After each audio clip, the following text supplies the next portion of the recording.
छत्रपति शिवाजी महाराज को शेर कहते हैं और शेर के बच्चे को छावा।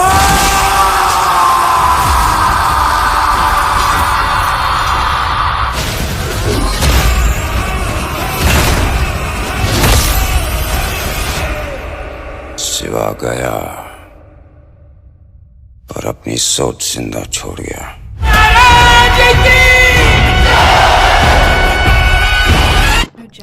कहानी कभी ना हारने वाले शिवाजी की, वो शिवाजी जिन्होंने भारत के अलग अलग राज्यों में अपनी राज्य की स्थापना की, वहीं मुगलों से सारी सीमाओं को फिर से छीना, जिनके दुश्मन भी तारीफ करते थे। वहीं लॉर्ड माउंटबेटन ने उनके बारे में कहा कि had Shivaji been born in England we would not only have ruled earth but the whole universe. वहीं हिटलर ने कहा अगर आपको स्वराज चाहिए तो शिवाजी जैसा लड़ना सीखो। तो स्टोरी है महान प्रतापी किंग महाराज शिवाजी। लेकिन कुछ लोग उन्हें डकैत, लुटेर, चोर भी कहते हैं और कहते हैं कि वो छुप छुप के वार करते थे। वहीं इंटरनेट पे हज़ारों की संख्या में ऐसे लोग हैं जो शिवाजी के बारे में अनएजुकेटेड स्टेटमेंट और अनएथिकल स्टेटमेंट्स देते रहते हैं। गलती उनकी नहीं है, गलती हमारे एजुकेशन सिस्टम की है, बल्कि हमारी टेक्स्ट बुक की है। क्योंकि जहाँ महाराष्ट्र की जनता उन्हें भगवान मानती है, मराठी जहाँ उन्हें पूजते हैं, वहीं महाराष्ट्र के बाहर के जब हम स्टेट से निकलते हैं तो शिवाजी मिसिंग है। वहीं हिस्टोरियंस जो हिस्टोरिक बुक आइडियोलॉजी में बिलीव रखते हैं, जो हिस्ट्री की बुक को डिसाइड करते हैं, उन लोगों का मानना है कि शिवाजी और मुगलों के बीच में कोई बहुत बड़ा डिफरेंस नहीं था। वो तो यहाँ तक कहते हैं कि मुगल बहुत ज़्यादा सक्सेसफुल थे, इसलिए विनर्स को बुक में रखा गया है। वह राज्यों की सीमा के आधार पर अधिक क्षेत्र पर अधिकार उन्होंने नहीं किया, बल्कि अपने राज्यों को हमेशा मुगलों से लेने में कामयाबी हासिल की। वहीं हिस्टोरिक बुक जो डिसाइड करते हैं, आज उन्हें ये बताना है कि एक्चुअल में विनर्स कौन हैं। उनका भ्रम तोड़ना ज़रूरी है, क्योंकि भारत की बहुत सारी आबादी आज मुग़ल को महान समझती है। मुग़ल अकबर एक महान राजा थे, स्टूडेंट्स की बुक में हर जगह मिलेगा। लेकिन अगर हम IAS PCS की बुक्स को छोड़ दें तो कहीं भी शिवाजी का नाम है ही नहीं, या शायद किसी बुक में हो। वहीं भारत के हर कोना शिवाजी की रणनीति से बाहर नहीं रहा, चाहे वो ईस्ट हो, वेस्ट हो, नॉर्थ हो, साउथ हो।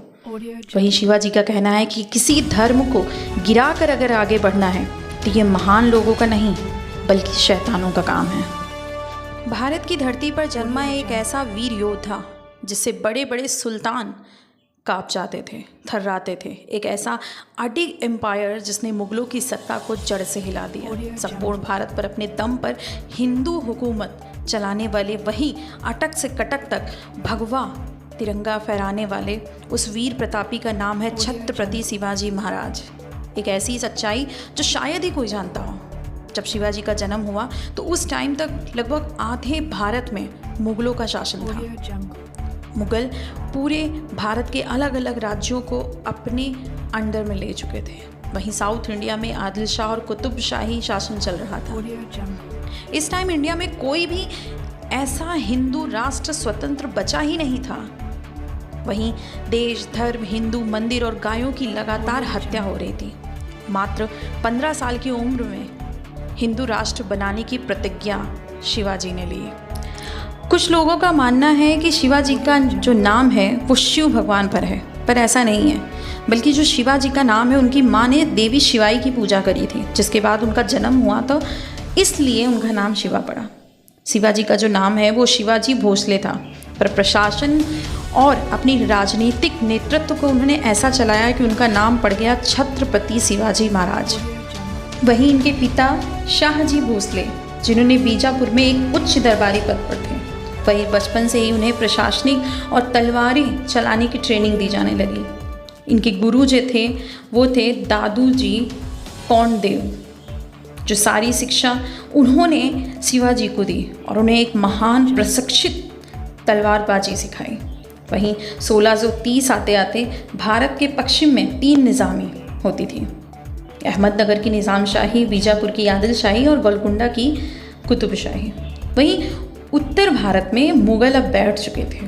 उन्होंने अपने शासन को मजबूत कर लिया था। लेकिन मुगलों का जो टारगेट था वो था इन तीनों निजामशाही को अपने कंट्रोल में लाना, और उन्होंने ऐसे करने की बहुत सारी कोशिश की। वहीं दिल्ली में शाहजहां अपने तख्त पर बैठा था।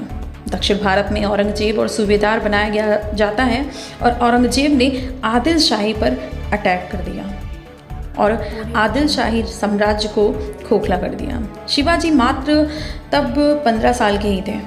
युद्ध कौशल में पारंगत हो गए थे और छद्म युद्ध और छापेमारी में उनसे माहिर शायद ही कोई रहा हो। उन्होंने घर से निकलकर इसी उद्देश्य से शिवाजी ने एक सेना बनाने के लिए निकले। 15 साल के बच्चे का साथ भला ही कौन देता, पर अपने दोस्तों के साथ मिलकर उन्होंने तोड़ना किले को विजय कर लिया। वहीं इस किले से शिवाजी महाराज ने अपनी सेना को और मजबूत किया, जिससे इन्होंने एक विशाल सेना बनाई और अपने सेना के बल पर पुरंदर, कोरना, चाकन, राजगढ़ जैसे सभी किलों को मुगलों से पुनः छीन लिया। अपने क्षेत्र का विस्तार वो लगातार करते रहे। वहीं दोबारा अपनी सेना के साथ कोंकण पर चढ़ाई कर दी। और वहीं मुग़ल इलाकों में पहली बार ऐसा था जब कोई हिंदू राजा ने तलवार लेकर आया था। मराठा ने सभी मुगलों की सेना को मौत के घाट उतार दिया और राजगढ़ से लेकर के बारामती और इंदापुर तक भगवा तिरंगा लहरा दिया। 40 किले, 9 सामंत और 60,000 सेना सरदार के साथ शिवाजी ने बीजापुर पे इतने धावे किए कि बीजापुर के शासन का नामो निशान ही मिटने वाला था। अपनी सल्तनत को ऐसा देखकर वहाँ की रानी ने एक आदेश दिया कि शिवाजी का जो सर है वो उनके धड़ से अलग कर दिया जाए। तब अफजल खान ने कहा कि मैं बिना घोड़े से उतरे उनका सर आपके चरणों में ला सकता हूँ। और ये सब कहना ही था कि आदिल शाह ने अपनी सेना का कमान अफजल खान के हाथों में दे दिया और शिवाजी के क्षेत्र में भेज दिया। वहीं शिवाजी महाराज इस समय प्रतापगढ़ के किले में थे। फिर अफजल खान ने शिवाजी के क्षेत्र में हिंदू, ब्राह्मण और स्त्री, बच्चों सबको मार डाला। फिर उनका लश्कर मैदान में उतरा था। वहीं अफजल का जो इरादा था वो था महाराज को धोखे से मारना। उसने महाराज के संधि का प्रस्ताव रखा। शिवाजी ने उससे मिलने का निर्णय लिया।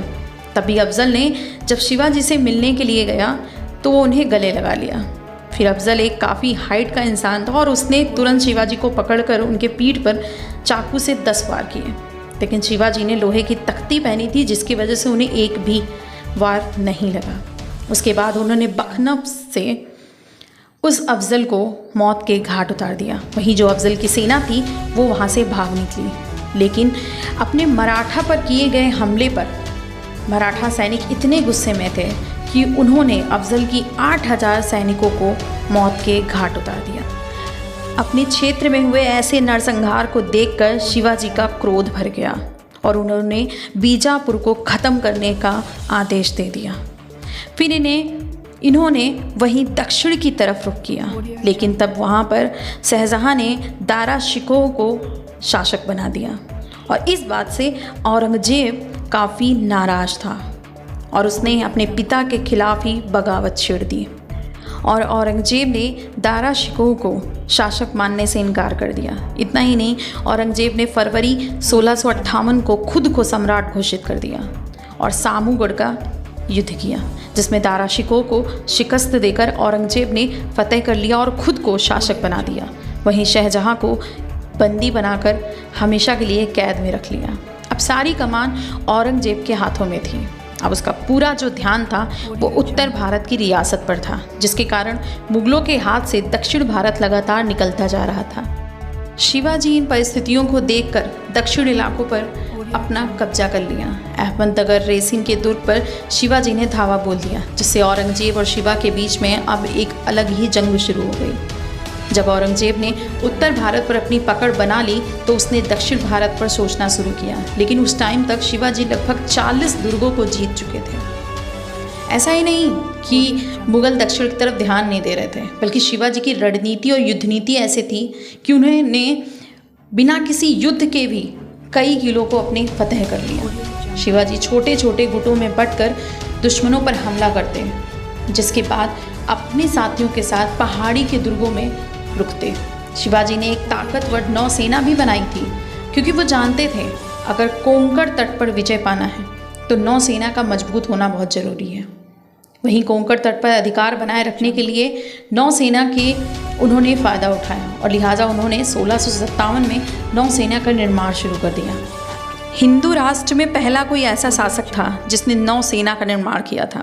वहीं भारतीय नौसेना का पिता कहा जाने लगा शिवाजी को। और शिवाजी ने यहीं नहीं रुके, उन्होंने 4 युद्ध पोतों का भी निर्माण किया था। उन्होंने जयगढ़, विजयदुर्ग और सिंधुदुर्ग पर नौसेना केंद्र भी बना रखा था। उधर मराठा साम्राज्य दक्षिण भारत में अब मजबूत हो चुका था और औरंगजेब अब शिवाजी नाम के कांटे को किसी भी तरह निकाल फेंकना चाहती थी, लेकिन वह शिवाजी से युद्ध कुशल नीति को नहीं हरा सकता था। वो भली भांति इस चीज़ से परिचित भी था। अब औरंगजेब ने अपने मामा शाइस्ता खान को 1.5 लाख सैनिक के साथ पूना भेजा, जहां शाइस्ता खान ने मावल में बहुत लूटपाट की। अब शाइस्ता खान की हरकतों का जवाब देने के लिए अप्रैल 1663 में शिवाजी ने शाइस्ता खान पर हमला कर दिया, जिससे शाइस्ता खान की 4 उंगलियां कट गई और साथ में उसके बेटी को मौत के घाट उतार दिया। शिवाजी का सारा खजाना अब खत्म होने वाला था और शिवाजी का जो प्लान था अब वो सूरत की तरफ था। उनका जो नेक्स्ट टारगेट था वो सूरत को फतेह करना था। उन्होंने 1664 में सूरत पर हमला कर दिया। उस टाइम मुगलों के अंडर में आता था। शिवाजी ने उस पर भगवा तिरंगा लहरा दिया। वहीं सूरत एक अच्छा व्यापारिक केंद्र भी था जो शिवा की आम जनता के लिए लाभकारी हो सकता था। वहीं 13 फरवरी 1665 में पुर्तगालियों के कर्नाटक क्षेत्र में बसरूर पर भी अटैक कर दिया और उस बसरूर को भी जीत लिया और वहाँ भी भगवा तिरंगा फहरा दिया। वहीं 1665 में शिवाजी और जयसिंह के बीच में एक समझौता हुआ, जहाँ दोनों ने पुरंदर की संधि करी। वहीं शिवाजी ने अपने 23 किले को जयसिंह को दे दिया। अब 12 किले जो बचे थे वो उन पर औरंगजेब कब्जा करना चाहता था, लेकिन औरंगजेब भली भांति जानता था कि दक्कन में कोई भी शिवाजी को चुनौती नहीं दे सकता। वहीं जयसिंह ने औरंगजेब को मना लिया था कि शिवाजी से संधि करने को। इस संधि के बाद शिवाजी को किसी तरह औरंगजेब के दरबार में लाना होगा। यह बीड़ा जयसिंह ने उठाया था। तभी शिवाजी ने जयसिंह से साफ कह दिया कि उन्होंने संधि की है, लेकिन दरबार में जाने और किसी प्रकार की जवाबदेही के लिए उन्हें बाध्य नहीं कर सकते। शिवाजी औरंगजेब के शब्दों पर रत्ती भर भरोसा नहीं करते थे। वहीं जगन्नाथ सरकार ने अपनी book Shivaji and his times में लिखा है कि जयसिंह ने शिवाजी को यह उम्मीद दिलाई थी कि हो सकता है कि औरंगजेब शिवाजी से मिलकर दक्कन में अपना सूबादार बना दे और बीजापुर और गोलकुंडा पर कब्जा करने के लिए शिवाजी के नेतृत्व में एक फौज भेजे। सिर्फ ये कयास थे, औरंगजेब ने ऐसा कोई वादा किया ही नहीं था। इसके बाद शिवाजी और जयसिंह के जोर कह देने पर वो मान जाते हैं और मुगलों के दरबार में पहुंच गए। शिवाजी जब मुगलों के दरबार में पहुंचे तो वहां उन्हें कुछ सही नहीं लग रहा था, जहां उन्हें औरंगजेब के कहने पर तुरंत नज़र बंद कर दिया गया और उन्हें जेल में डाल दिया गया। उन पर बड़ी यातनाएं की गई। अब शिवाजी समझ गए थे कि पुरंदर की संधि ये सिर्फ छलावा थी उन्हें पकड़ने के लिए। वहीं औरंगजेब ने शिवाजी के मारने का प्लान बना दिया था। शिवाजी औरंगजेब के सैनिकों को चकमा देकर फरार हो गए। अब शिवाजी इस छल से औरंगजेब को कुछ भी करके बस मारना चाहते थे।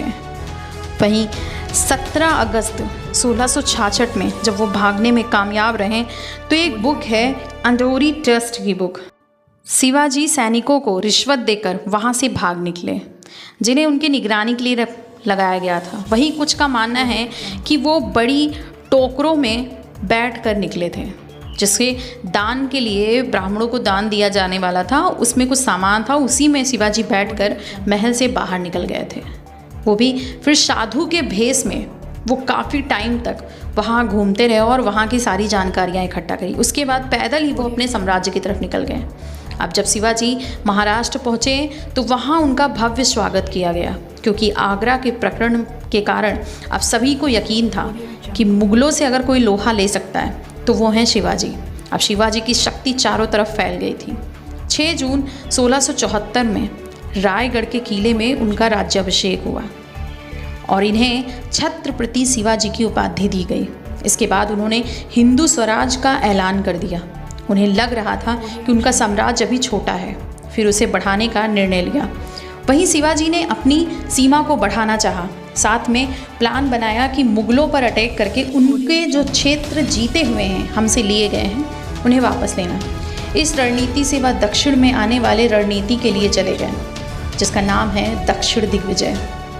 यह युद्ध 1676 से लेकर के 1678 तक चला, जहां उन्होंने भारत के बड़े बड़े हिस्सों पर अपना अधिकार कर लिया और मराठा साम्राज्य अब फैल चुका था। वहीं उनका काम था कि मराठा साम्राज्य आगे जाएगा, मुगलों की तरफ अटैक करेगा, लेकिन जब मुगल आएंगे अटैक करने के लिए तो वो उन्हें मार देंगे, और यही होता है। इसके बाद लगातार मराठा साम्राज्य का दक्षिण भारत की तरफ से विस्तार होता रहा और उन्होंने बहुत सारी मुगली सेना को मार दिया, जिसके बाद लगभग हज़ारों की संख्या में मुगल सेना मारे गए थे। और वहीं अब औरंगजेब बहुत परेशान हो गया था, क्योंकि उसको पता चल गया था कि जब तक शिवाजी है तब तक दक्षिण भारत को जीतना नामुमकिन है, और दक्षिण दिग्विजय की जो योजना थी वो सफल हो रही थी। वहीं छत्रपति संभाजी नगर, गोलकुंडा, सबके शासकों के साथ मिलकर शिवाजी ने हिंदू राष्ट्र बनाने का निर्णय ले लिया। लेकिन तभी एक घटना घट जाती है। उधर युद्ध चल ही रहा था कि तभी अचानक 3 अप्रैल 1680 को शिवाजी की अचानक मृत्यु हो जाती है। वहीं मराठा साम्राज्य पूरी तरह से शोक में डूबा था। अब राज्य की सारी कमान संभाजी के हाथों में थी और औरंगजेब की जो नज़र थी वो मराठा साम्राज्य पर थी। कई युद्ध होते हैं, पर संभाजी की शूरवीरता के सामने हमेशा औरंगजेब को मुंह की खानी पड़ती है। 1911 में रवींद्रनाथ टैगोर ने अपनी बुक मॉडर्न रिव्यू में लिखा है कि शिवाजी एक हिंदू साम्राज्य स्थापित करना चाहते थे। वहीं जवाहरलाल नेहरू ने अपनी बुक डिस्कवरी ऑफ इंडिया में लिखा है कि शिवाजी एक हिंदू राष्ट्रवाद के पुनरुत्थान के प्रतीक थे। हालांकि उनका हिंदू राज्य और गैर हिंदू दोनों के लिए एक आइडियोलॉजी थी। वो एक समावेशी विकास चाहते थे, हिंदू और मुस्लिम को एक जैसा समझते थे और धर्म के भेदभाव को हमेशा वो घिनौना कहते थे। वहीं नैतिकता के खिलाफ मानते थे। उनकी सेना में हिंदू के साथ मुस्लिम्स भी शामिल थे, जहां उनकी नौसेना में 2 आला अफसर दौलत खान और दनिया सारी बिंत थे, वहीं जो कि मुसलमान थे। वहीं एक और उच्च अधिकारी अफसर नूर बेग भी थे, जो शिवाजी के काफ़ी करीबी थे। शिवाजी हमेशा अपने राज्य में महिलाओं के साथ होने वाले भेदभाव पर कई बार बड़े निर्णय लिए। साथ में ही महिलाओं की शिक्षा और उन्हें युद्ध कौशल की रणनीति देने के लिए उन्होंने बड़ी योजनाएं लागू करी। साथ वे किसी भी आडंबर के सख्त खिलाफ थे। वे नैतिकता और मानव धर्म को ही सर्वोपरि रखते थे। वो किसी भी राज्य में पीठ पीछे हमला करना कायरता की निशानी समझते थे। अब सबसे बड़ा सवाल ये उठता है, ऐसा कौन सा कारण है कि इन्हें बुक्स से बाहर रखा गया? क्यों बच्चों को और यूथ को इनके बारे में नहीं बताया जा रहा है? क्यों इंटरनेट पर लगातार इनके खिलाफ ऐसे शब्दों का यूज होता रहा है? क्यों कोई एक्शन नहीं लिया जा रहा है?